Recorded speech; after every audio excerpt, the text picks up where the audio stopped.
poor King Baldwin IV, forever remembered as the Leper King, was a man of remarkable resilience.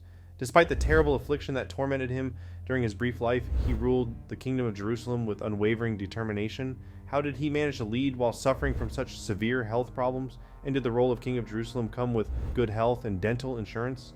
And we have all the answers you seek. The First Crusade, a turning point in medieval history, was a mission to reclaim Jerusalem for Christendom and expel the Muslims. Western European knights embarked on a campaign of conquest and destruction in the Holy Land. In 1099, Godfrey of Bouillon rose to power, establishing the Kingdom of Jerusalem, a significant territory that stood firm till the Crusader kingdoms fell in 1291. This expansive kingdom spanned modern-day Israel, Palestine, parts of Lebanon, and Sinai. However, the neighboring Muslim empires, the Seljuks and the Fatimids, were in a constant state of plotting to overthrow the Latin kingdom and restore Islam. During King Baldwin IV's reign, the Kingdom of Jerusalem was in a delicate state, with its adversaries making significant gains. The kingdom was split into two factions, each with its vision for the future. The established settlers advocated for peaceful coexistence with their Muslim neighbors, while the newer arrivals were steadfast in their resolve to fight at any cost. This internal division added to the complexity of Baldwin's rule and the challenges he faced. For its survival, the Crusader kingdom relied on reinforcements from Europe. It seemed like an unsustainable situation. To make things worse, England and France were fighting each other. They were probably about whether to call their favorite side dish chips or French fries. It was in this precarious and fascinating time that the LeperKing was born. Childhood: Baldwin, born to high Crusader nobility. Amalric, the Count and Agnes of Courtenay, was the nephew of Baldwin III, the King of Jerusalem. However, the young Baldwin was not initially anticipated to ascend to the throne. Baldwin III had a young wife, and it was hoped she would bear little Crusader princes, but when the king passed away before siring heirs, Baldwin IV, then known as Alaric, became the unforeseen heir apparent, a twist of fate that would shape the course of history. Amalric sent his son Baldwin to receive an education with William of Tyre, a well-known scholar. He was impressed with the boy's learning skills, but he also noticed that the youngster did not feel full in his right arm. The doctor suspected leprosy, but did not give the diagnosis because of the repercussions. Keep in mind that leprosy wasn't just a disease in medieval times, it was also a terrible social stigma. People still say of someone who is an outcast that they have been treated like a leper.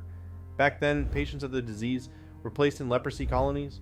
Those outside these facilities often had to beg for survival because no one would employ them. The underage king, King Amalric, tried to find a replacement for his son because of his suspected leprosy. But in 1174, the king died of dysentery before another heir could be found. Therefore, young Baldwin was given the crown despite concerns about his health. He was only 13 then, so Raymond III, the Count of Tripoli, was the regent until he reached age 15, considered mature enough to run a kingdom then. Most of us aren't even responsible enough to clean our rooms at that age. Baldwin was crowned on the 75th anniversary of the seizure of Jerusalem in the First Crusade. If that wasn't bad enough, it was during these years of the regency that it became apparent to everyone that Baldwin had leprosy. He showed clear signs on his face and limbs, much to the horror of his subjects, many of whom were afraid to approach him, and I thought having pimples at that age was bad. The threat of Saladin. But there was no time to lock himself in his room and listen to Billie Eilish. He would need every bit of maturity Baldwin could manage because he faced the ultimate rival. Salah ad-Din Yusuf ibn Ayyub is usually known as Saladin because no one has that much time to spend on one name. He worked his way up to become Sultan of Egypt and made it his mission to destroy the Crusader states. There is no doubt that he hoped to take advantage of Baldwin's inexperience and put an end to the Latin kingdom once and for all. But Baldwin IV proved a capable king in a problematic situation. His regent Raymond had signed a peace agreement with Saladin and allowed him to take over Syria. Thus, the enemy now encircled the kingdom of Jerusalem. Baldwin refused to follow a policy of appeasement and took on Saladin directly.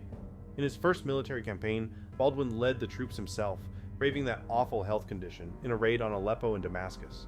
The young king fought with his one good arm, but the kingdom of Jerusalem could not defeat Saladin on its own. It lacked the troops and resources. Therefore, Baldwin engaged in robust diplomacy to support his position. He made a clever treaty with the Byzantines. In return for their naval support, Baldwin allowed the establishment of a Byzantine protectorate over the kingdom. He also restored the Orthodox Patriarch Leontius II to Jerusalem. Though this impeded Latin power, it was a sacrifice worth making for the greater good. However, the alliance fell through due to a double cross from Baldwin's rivals, Raymond of Tripoli and the Grand Master of the Knights Hospitaller, Roger de Moulins. Those bastards. But Baldwin was not one to give up so easily. The Egyptian Sultan brought a force of 26,000 to Ascalon. Baldwin marched out to meet him, but was so outnumbered that he had to withdraw into the city. Saladin thought the road to Jerusalem was now open to him and marched on confidently. But Baldwin sent a message to the forces in Jerusalem to meet Saladin in battle, while he would bring his troops in the rear from Ascalon. This act of deception worked wonders. The battle that took place in Montgisard was a rout.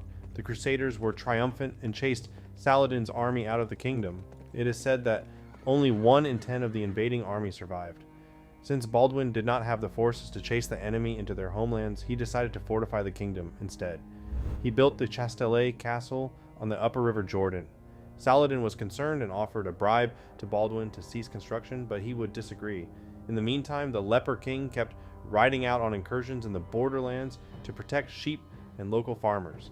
In one of these events, he was almost killed. Eventually, Saladin was forced to seek peace. An agreement was signed in 1180, but we had not heard the last of the wily general. Forced to cede power. Sadly, the disease took an incredible toll on Baldwin. He soon lost his hands and feet. Later, the king would go blind. The LeperKing realized he could not rule a kingdom in this condition, so he appointed Guy of Lusignan, his sister's husband, as regent of the kingdom. He explained to French King Louis VII, "It is not fitting that a hand so weak as mine should hold power when the fear of Arab aggression daily presses upon the holy city. He would come to regret that decision." Baldwin wanted to abdicate because of his condition. However, the infighting between factions in Jerusalem made the situation too unstable. The fighting centered on policy towards Saladin and the interdynastic struggles between the fathers and the mothers sides of Baldwin's family. Baldwin was firmly on the latter's side, but did not trust anyone from that faction to keep the kingdom of Jerusalem going. Therefore, Baldwin soldiered on with what was left of his disease-ridden body. War renews. Neither Baldwin nor Saladin wanted to renew the war, but all bets were off when one of Baldwin's vassals provoked fighting by seizing an Egyptian merchant caravan. The king personally led the army in the Battle of Le Forbelet to victory. However, his body was now giving way. Baldwin allowed Guy of Lusignan to take the reins, but he refused to fight Saladin and was hated by the kingdom's military leaders. Therefore, Baldwin disinherited him and appointed his sister's 5-year-old son co-regent. Guy would continue challenging the king and proving a royal pain in the you-know-what until the end. Baldwin went out to battle again to relieve the fortress of Karak. This time he was placed in a litter between 2 horses since he could not ride or see. What is your excuse for not leading troops into battle? The death of the LeperKing. Baldwin had been on his deathbed several times before, but in late 1184 it was the real thing. He appointed his rival Raymond of Tripoli as his heir despite serious misgivings, but there was no choice. In 1185, Baldwin IV died. 2 years later, the kingdom of Jerusalem was defeated in the Battle of Hittin, a turning point that would lead to its destruction, but I have a strong feeling that would not have happened on the watch of Baldwin IV, the fearless and inspiring LeperKing.